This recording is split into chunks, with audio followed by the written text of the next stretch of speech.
The sheriff's greatest weakness. It's July 8th, 2026. Welcome to YesToHellWith.com. Everyone talks about the oath of office.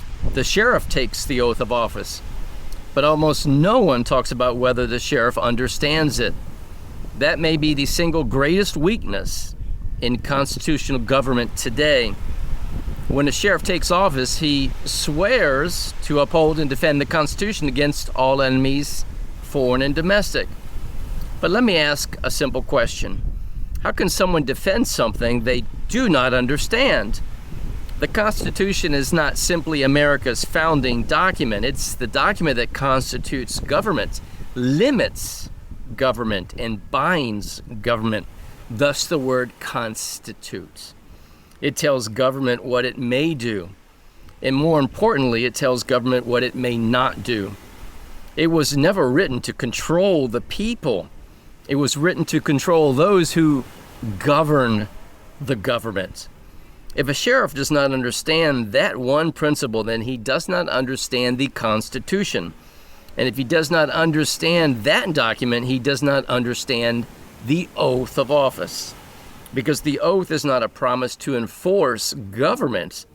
It's a promise to enforce the limits, as in constitute, as in constitutional boundaries placed upon government.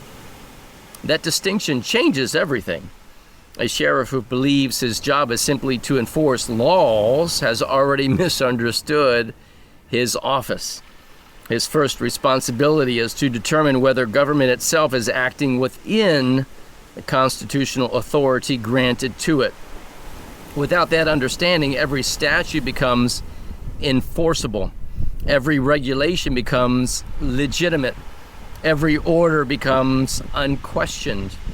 The Constitution becomes nothing more than a prop used during the swearing-in ceremony, and the oath becomes nothing more than words.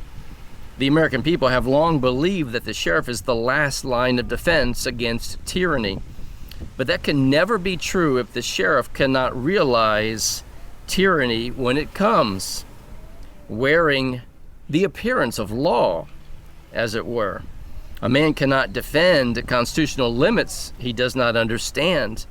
He cannot defend the rights of the people if he does not understand where those rights come from. He cannot restrain government if he has never learned that restraining government is his constitutional duty. The tragedy is not that most sheriffs are dishonest. The tragedy is that many have never been taught the true purpose of the office they sought. And that leaves the people with a dangerous illusion.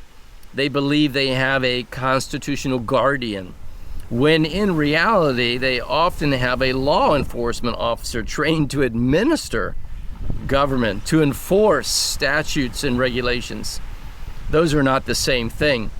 If America is ever to restore constitutional government, the people must begin with one simple requirement.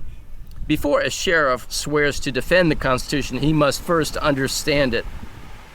Because a misunderstood Constitution produces a misunderstood oath. A misunderstood oath produces a misunderstood office. And a misunderstood office cannot stand as the last defense against tyranny. And as always, may truth reign supreme.